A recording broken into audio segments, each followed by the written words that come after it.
बिस्मिल्लाहिर्रहमानिर्रहीम। Dear student, last time हम लोगों ने साउंड वाला चैप्टर स्टार्ट किया था। सेकंड चैप्टर साउंड से स्टार्ट किया था और हमने साउंड को डिस्कस किया था। साउंड की प्रोडक्शन जनरेशन के बारे में बात की थी और ट्रांसमिशन के बारे में बात की थी। हमने कहा था कि हमारे पास साउंड कैसे प्रोड्यूस होती है। तो हमने कहा था कि साउंड हमारे पास कोई भी बॉडी, कोई भी ऑब्जेक्ट जब वाइब्रेट कर रहा होता है तो उसकी वाइब्रेशन से हमारे पास क्या प्रोड्यूस होती हैं, साउंड प्रोड्यूस होती हैं। फिर हमने कहा था कि साउंड हमारे पास लॉन्गिट्यूडनल वेव्स आ जाती हैं, यानी वो वेव्स हैं जो कंप्रेशन और रिफ्रैक्शन पे कंसिस्ट करती हैं और इसी तरह से साउंड हमारे पास ट्रेवल करती है एक पॉइंट से दूसरे पॉइंट की तरफ। तो यानी सिंपली हमने कहा था कि साउंड वेव्स को किसकी ज़रूरत होती है ट्रेवल करने के लिए, मीडियम की ज़रूरत होती है। प्रोडक्शन और ट्रांसमिशन को डिस्कस करने के बाद, यानी ट्रांसमिशन में हमने मेन फोकस किया था कि लॉन्गिट्यूडनल वेव्स जो हैं, यानी मीन के साउंड वेव्स जो हैं, इनको ट्रेवल करने के लिए किसकी ज़रूरत होती है, मीडियम की ज़रूरत होती है। तो स्टूडेंट फिर नेक्स्ट टॉपिक है डिटेक्शन। लेकिन डिटेक्शन ऑफ साउंड से पहले हम जाते हैं कैरेक्टरिस्टिक्स ऑफ साउंड को पढ़ लेते हैं, और ये बीच में जो एक छोटा सा टॉपिक है इसको हम बाद में पढ़ेंगे। स्टूडेंट, हम रोज़मर्रा ज़िंदगी में मुख्तलिफ़ किस्म की आवाज़ साउंड सुनते हैं, यानी आवाज़ है वो हम मुख्तलिफ़ आवाज़ें सुनते हैं।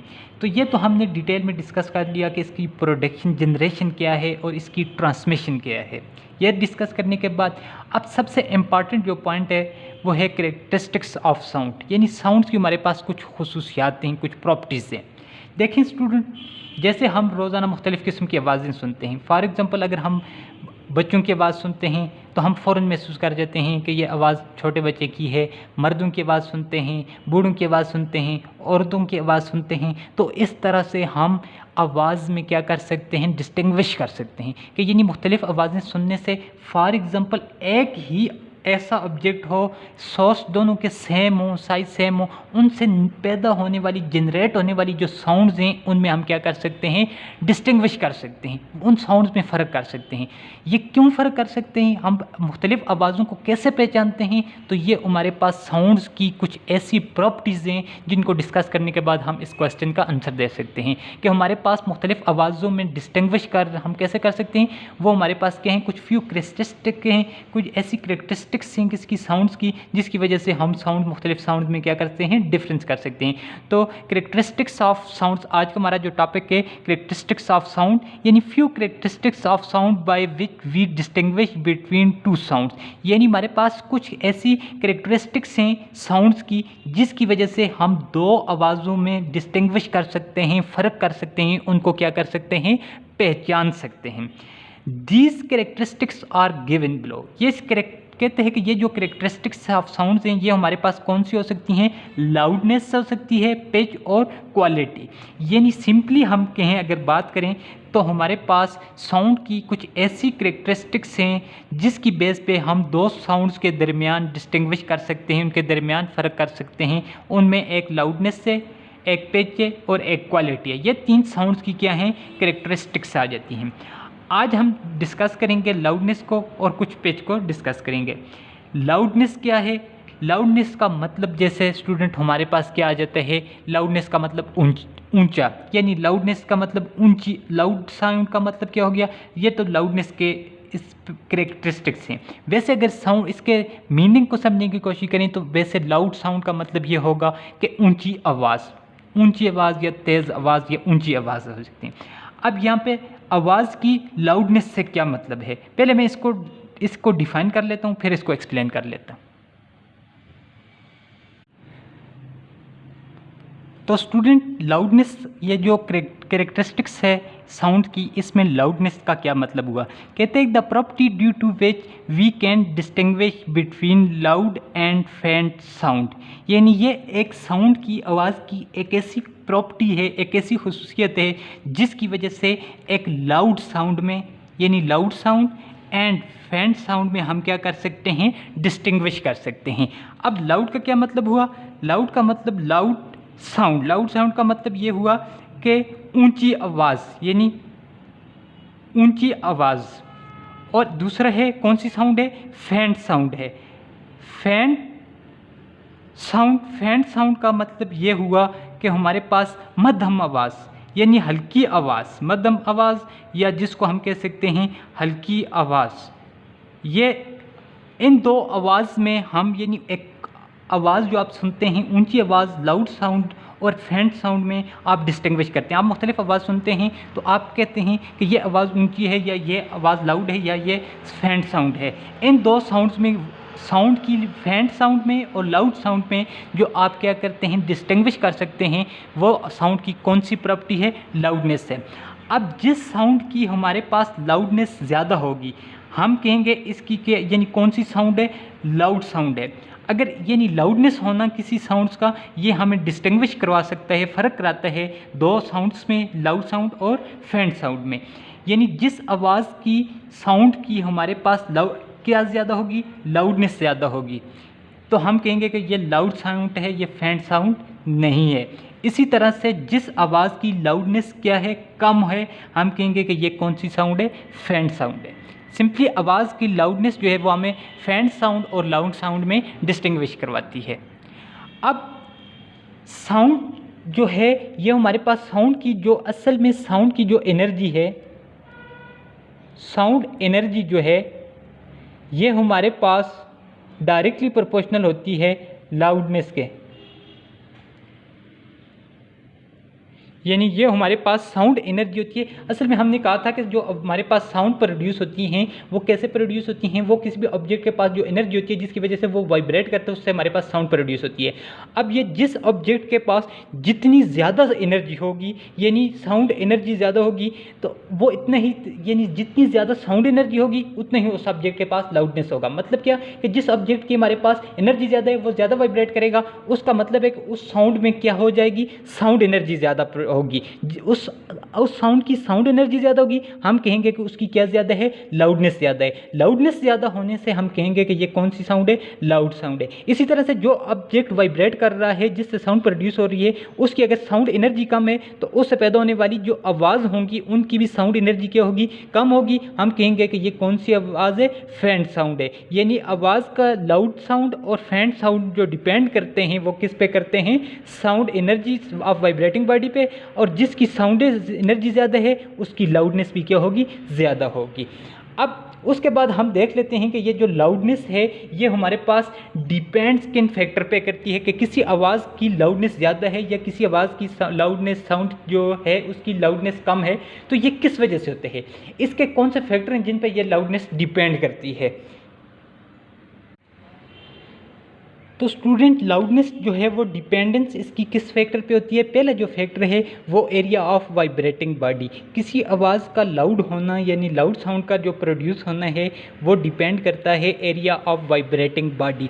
जिस बॉडी से साउंड प्रोड्यूस हो रही हैं, जिस सोर्स से साउंड प्रोड्यूस हो रही हैं, उसका एरिया जितना ज़्यादा होगा, यानी वो बॉडी जितने ज़्यादा एरिया पे वाइब्रेट कर रही होगी, उससे पैदा होने वाली, उस सोर्स से पैदा होने वाली जो आवाज़ होंगी उनकी लाउडनेस भी क्या होगी, ज़्यादा होगी। यानी सिंपली अगर हम बात करें कि एरिया ऑफ वाइब्रेटिंग बॉडी पे डिपेंड करती है किसी भी साउंड की लाउडनेस जो है, ऊंचा होना, साउंड का जो ऊंची आवाज़ सुनाई देती है जिनकी लाउडनेस है साउंड की, वो डिपेंड करती है एरिया ऑफ वाइब्रेटिंग बॉडी पे। यानी एरिया ऑफ वाइब्रेटिंग बॉडी का मतलब मैं लिखता हूँ कि लाउडनेस जो है, लाउडनेस ऑफ साउंड, आवाज़ का ऊंचा जो साउंड है ये डायरेक्टली प्रोपोर्शनल है किसके, area of vibrating body, area of vibrating body. अब जिस बॉडी का एरिया ज़्यादा होगा, जिस बॉडी का एरिया ज़्यादा होगा जिससे साउंड प्रोड्यूस हो रही हैं, उससे पैदा होने वाली साउंड्स की हमारे पास क्या ज़्यादा होगी, लाउडनेस भी ज़्यादा होगी। जिस बॉडी का एरिया कम होगा उस पे वहाँ पे वाइब्रेटिंग एरिया कम होगा, तो वहाँ से पैदा होने वाली आवाज़ की लाउडनेस भी क्या होगी, कम होगी। अब तो स्टूडेंट यही बात, दूसरा पॉइंट हमारे पास आ जाता है कि surface area of vibrating body is large, sound will be loud. कि जिस बॉडी से साउंड प्रोड्यूस हो रही है एरिया ज़्यादा है तो उससे लाउड साउंड प्रोड्यूस होगी। If surface area is small, sound will be फेंट। अगर जिस बॉडी सोर्स से साउंड प्रोड्यूस हो रही है उसका एरिया कम है तो उससे फेंट साउंड प्रोड्यूस होगी। यानी लाउडनेस डिपेंड करती है वाइब्रेटिंग बॉडी के एरिया पे। यानी लाउडनेस ऑफ साउंड का मतलब कि आवाज़ कितनी ऊँची है, आवाज़ की ऊँचाई डिपेंड करती है surface area of the vibrating body पे। अब for example surface area of school bell is more than that of house, so sound produce due to school bell is loud. ये नहीं कहते हैं कि अगर हमारे पास एक स्कूल में जो बेल है, घंटी है, अब उससे जो आवाज़ पैदा हो रही हैं और एक जो घर में जो हमारे पास घंटी है उसका एरिया और स्कूल की बेल के एरिया को कंपेयर करते हैं। कहते हैं कि स्कूल के जो बेल है उसका एरिया जो है वो लार्ज होता है, इसी वजह से वो हमारे पास जो स्कूल बेल है उससे जो पैदा होने वाली जो साउंड है वो क्या होती हैं, लाउड साउंड होती हैं as compare to bell which is use in home. House में, घर में जो बेल यूज़ होती है उसकी साउंड फेंट होती है as compare to bell use in a school, because के स्कूल की जो बेल होती है उसका एरिया, सरफेस एरिया ज़्यादा होता है, वहाँ पे हमारे पास लाउड साउंड प्रोड्यूस होती हैं। अब नेक्स्ट हमारे पास लाउडनेस जो है वो डिपेंड किस पे करती है, distance from source of sound, यानी डिस्टेंस फ्रॉम सोर्स। नेक्स्ट इसका हमारे पास कौन सा पॉइंट आ जाता है, डिस्टेंस फ्रॉम सोर्स। सोर्स है, फॉर एग्जांपल हमारे पास ये सोर्स है, इस सोर्स से जितनी ज़्यादा आवाज़ प्रोड्यूस हो रही है, ये लिसनर है, फॉर एग्जांपल ये हमारे पास लिसनर है कोई भी, ये हमारे पास सोर्स है, यहाँ से साउंड पैदा हो रही है और यहाँ तक जा रही है। अब दूसरी जो बात है ना हमारे पास कि हमारे पास जो लाउडनेस है वो डिपेंड करती है सोर्स पे, सोर्स कितना दूर है। अगर लिसनर जो है वो लिसनर और ये फॉर एग्जांपल अब आवाज़ को ऑब्जर्व करने वाला जो लिसनर है, ये साउंड का सोर्स है जिससे हमारे पास आवाज़ पैदा हो रही है। अगर लिसनर और सोर्स के दरमियान डिस्टेंस कम होगा तो हमारे पास क्या होगी, यानी लाउडनेस जो है distance from the source of sound पे डिपेंड करती है। अगर लाउडनेस जो है डिस्टेंस सोर्स से ज़्यादा है, डिस्टेंस अगर सोर्स से लेकर लिसनर तक डिस्टेंस ज़्यादा है तो लाउडनेस हमारे पास क्या होगी, कम होगी, यानी डिस्टेंस से पे इन्वर्सली प्रोपोर्शनल है। अगर मैं इसको मैथ की लैंग्वेज में लिखूं, जो लाउडनेस है वो इन्वर्सली प्रोपोर्शनल है किसके, distance from source of sound.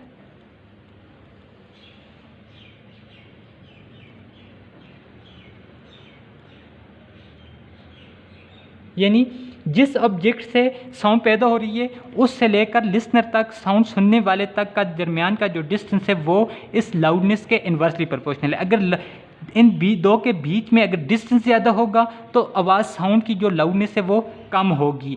इसी तरह से अगर सोर्स और लिसनर के दरमियान डिस्टेंस कम है तो हमारे पास आवाज़ जो इनसे पैदा होने वाली जो आवाज़ सुनाई देगी लिसनर को, वो उसकी लाउडनेस ज़्यादा होगी, यानी वो ऊंची आवाज़ सुनाई देगी। सिंपली अगर आप इसको ऑब्जर्व करें डेली लाइफ में, फॉर एग्जांपल आप स्टेशन पे खड़े हैं और एक ट्रेन जो है वो या कोई भी ट्रक आपसे दूर कुछ फासले पे आपकी तरफ आ रहा है, आपके दरमियान वो जो सोर्स है उससे साउंड पैदा हो रही है, आप स्टेशन पे खड़े हैं गाड़ी के इंतज़ार में, यूं यूं गाड़ी आपके करीब आ रही है, आपके दरमियान और उसके दरमियान क्या है, डिस्टेंस जो है वो कम होता जा रहा है। डिस्टेंस कम हो रहा है तो आपके कानों में पड़ने वाली जो आवाज़ है वो ज़्यादा है, उसकी लाउडनेस ज़्यादा है। तो डिस्टेंस कम हो रहा है आप दो के दरमियान तो हमारे पास लाउडनेस साउंड सुनाई देती है। इसी तरह से आपसे जब वो ट्रक या कोई भी ट्रेन आपसे दूर जा रही होती है तो डिस्टेंस ज़्यादा हो रहा होता है, आपको आवाज़ भी कम सुनाई दे रही होती है। तो यानी वो सिंपली आप कह सकते हैं जो लाउडनेस है वो डिपेंड करती है किस पे, डिस्टेंस फ्रॉम द सोर्स पे, और ये लाउडनेस जो है ये डिस्टेंस फ्रॉम द सोर्स के इन्वर्सली प्रोपोर्शनल आ जाती है। अब इसी तरह से हमारे पास नेक्स्ट आ जाता है जो फैक्टर लाउडनेस पे डिपेंड करता है वो डेंसिटी ऑफ द मीडियम है।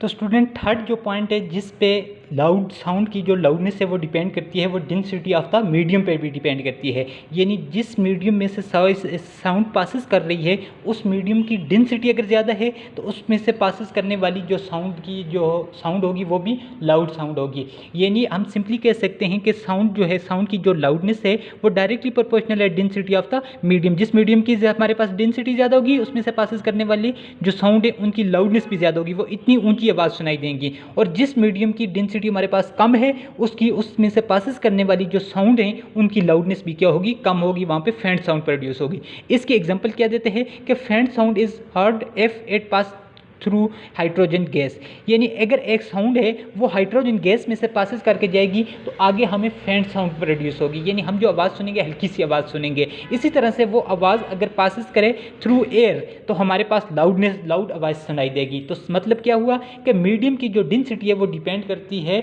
जो आवाज़ की साउंड की जो लाउडनेस है वो मीडियम की डेंसिटी पे डिपेंड करती है। एयर हमारे पास क्या थी, डेंसर मीडियम था एज कम्पेयर टू हाइड्रोजन। तो हाइड्रोजन गैस से जो आवाज़ पासिस करके गई वो हमें फेंट मालूम हुई, जबकि एयर से वही आवाज़ पासिस करके जाएंगी, जब गुजर कर जाएंगी तो हमारे पास कौन सी आवाज़ सुनाई देंगी, हमें लाउड आवाज़ सुनाई देंगी। तो सिंपली हमारे पास लाउडनेस ऑफ साउंड है वो डेंसिटी ऑफ द मीडियम पे भी डिपेंड करती है। तो स्टूडेंट आज हम यहाँ इसी को यहाँ तक स्टॉप करते हैं, ये इसको मैं कल नेक्स्ट रिपीट कर लूँगा। तो स्टूडेंट आपके लिए होमवर्क ये है कि आपने होमवर्क लिखने से पहले कि आप स्टूडेंट हम पिछले जो तकरीबन दो हफ्ते से वर्क कर रहे थे उसमें हम मैक्सिमम वर्क जो है वो हमने एक्सरसाइज वर्क किया है और उसमें होमवर्क नहीं दे सके, और सेकंड टर्म में 10th क्लास का होमवर्क मिनिमम है। तो इसलिए मैं आपको रिकमेंड करूंगा कि आज आपने क्या करना है, यानी साउंड की जो प्रॉपर्टीज़ हैं या कैरेक्टरिस्टिक्स तो अभी हमने पढ़ी नहीं है, साउंड क्या है और उसकी प्रोडक्शन, ट्रांसमिशन और फर्स्ट चैप्टर के फर्स्ट 3 न्यूमेरिकल, ये आप मुझे व्हाट्सएप पे ज़रूर आपने क्या करना है आज ही लिख कर पेज पे भेज देना है। ये मैं आपका second term online homework consider कर लूँगा और इसी से मैं आपको मार्क्स दूंगा। तो आपको हाईली रिकमेंड किया जाता है कि आपने क्या करना है, फर्स्ट चैप्टर के फर्स्ट 3 न्यूमेरिकल और ये जो साउंड वाला है इसके इंपॉर्टेंट पॉइंट, जैसे हमने मैग्नीट्यूडल वेव्स पढ़ी थी और साउंड्स क्या है, उसकी ट्रांसमिशन क्या है, ये आपने ज़रूर मुझे व्हाट्सएप पे, कॉलेज में जमा नहीं करवाना, मेरे व्हाट्सएप पे आपने मुझे इसकी पिक्चर सेंड कर देनी है। सिंपल 2 पेज बेशक हों, लेकिन मैं उसको आपका सेकंड ऑनलाइन होमवर्क कंसिडर करके आपको इसी से मार्क्स लूँगा। ये आपने ज़रूर इस पर अमल करना है। थैंक्स।